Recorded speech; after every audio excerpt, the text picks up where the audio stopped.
Bom, temos aqui, olha aqui, Mel Maia, pequenininha, essa peste chamada Carminha, que consagrou um dos maiores fenômenos de novela neste país, um dos maiores fenômenos da televisão, porque novela já é por si só uma coisa de um apelo muito forte. E Avenida Brasil, que a Globo decidiu reprisar agora, acho que o único fenômeno, né, assim, que a gente possa chamar mesmo de fenômeno, aquela coisa que une crítica e une público e que apresenta alguma coisinha diferente nesse mar de mesmice que é obrigatoriamente a novela de 2012, a gente tá falando, novela do João Emanuel Carneiro. O que a gente tem aí? A gente tem um Brasil bem diferente de hoje, né? Um orgulho da periferia, tem um orgulho do subúrbio, né? Que é essa história do divino, a história tá toda, o protagonismo tá todo no divino. É uma primeira novela que eu acho que a Globo consegue fazer no Rio de Janeiro sem invernizar e louvar e venerar a Zona Sul Carioca, ao contrário, as pessoas que estão na Zona Sul Carioca, que é aquele núcleo do Cadinho, do Alexandre Borges, Carolina Ferraz,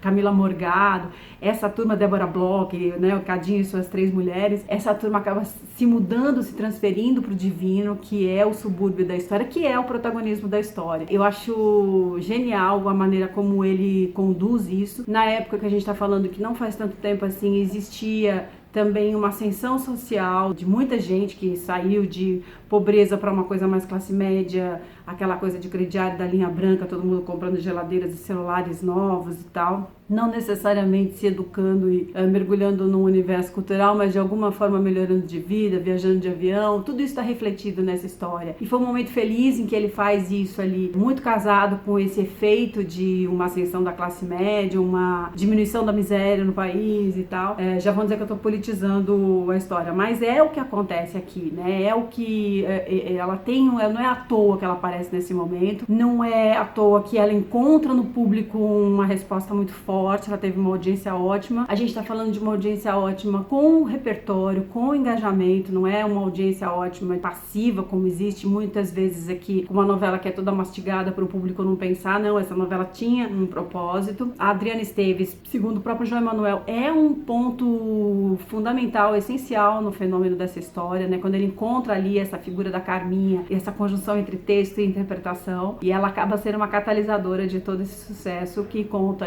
com o Tufão, que é o Murilo Benício, que era tratado até como um anti-herói. É um anti-herói, né? Um mocinho que é fragilizado nas mãos dessa vilã e que depois acaba também sacrificando a pessoa que realmente curte, que gosta dele, que é Mona Lisa, a Heloísa Perricet. A gente tem a história de Suelen, que é a super sedutora Isis Valverde, a Jorginho, Cauã Raymond e Débora Falabella, que é essa figura da Mel Maia, sofrida aqui no primeiro capítulo, que depois vai encontrar sua vingança. Uma mocinha também que não é resiliente, que não é resignada, que não é uma idiota, apesar da história do pendrive, que até hoje se fala, como é que ela só tinha umas fotos que ela consegue no meio da história ali pra consumar a chantagem dela, e ela só tinha essas fotos com uma cópia em papel, não tinha num e-mail, não tinha num pendrive, não tinha nenhum meio digital, e ela fica refém de uma coisa analógica, né, que não existe mais. Mas enfim, isso não compromete em nada a história é ótima, a produção é de primeira, a finalização disso é incrível, então é uma boa história, bem contada e bem executada, a direção do Ricardo Waddington, a artística, e tinha ali na direção geral o José Luiz Vilamarim e a Mora Maltner.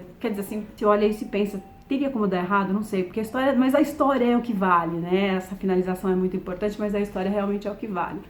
Eu me lembro que na época eu entrevistei psiquiatras sobre a boa construção desses personagens, eram personagens muito sólidos, isso chamava muita atenção. E eu não esqueço, levei pra vida uma dessas entrevistas com o Dr. Taki Cordas, que era do Instituto de Psiquiatria do Hospital das Clínicas, uma análise sobre a Muricy, que é a mãe do Tufão, que é a pessoa que tem um orgulho da ignorância dela, que tem uma convicção da ignorância dela. E daí ele disse pra mim uma frase que eu carrego pra vida, que é essa: conhecimento tem limite, a ignorância não. O que a gente tem visto é a exaustão o tempo todo, infelizmente, e que combina com aquela outra frase: quanto mais se sabe, menos se sabe. Então a ignorância é uma coisa, o conhecimento tem limite, a ignorância não.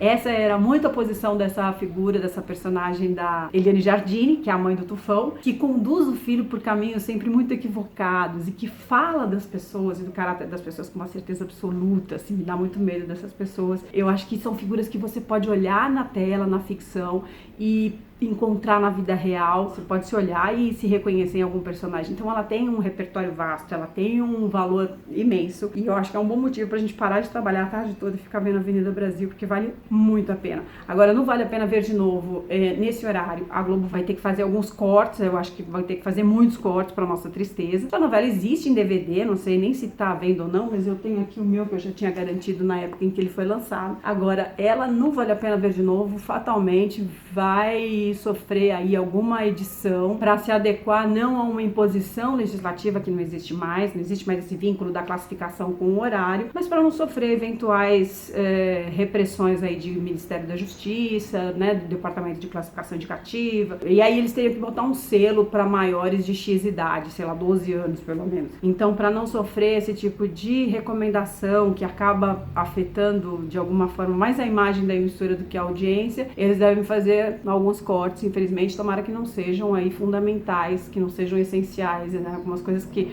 você vai sentir falta em relação ao original. Não vamos lembrar de Mãe Lucinda, que é o lixão, tem isso também, né? Tem uma história toda no lixão, com o Zé de Abreu, com a Vera Holtz. Esse contraste, né, que ele consegue fazer mesmo, sem precisar pagar pau, digamos assim, eternamente para a Zona Sul Carioca, o que seria o equivalente aos Jardins ou Morumbi em São Paulo. Não, a história é o palco da história e o culto da história. A grande reverência é o subúrbio, isso é muito interessante. O que na época se colocava como algumas pessoas, por exemplo, da vida real, que não queriam trocar o seu bairro da periferia pelo bairro metido, luxuoso de cada cidade. Ela queria uma melhora na sua região. Ela não queria trocar o Divino por Ipanema, o Leblon do Manuel Carlos. Ela queria que o Divino pudesse ter uma qualidade de vida tão boa quanto o Leblon ou quanto Ipanema. Isso não era, claro, colocado ali em primeiro plano para você pensar dessa forma, mas a história toda te conduzia, os diálogos e os núcleos te conduziam para esse pensamento, que é muito interessante, que é uma defesa que a gente tenta fazer da vida real, né? De melhorar regiões onde as pessoas moram, de tentar colocar trabalho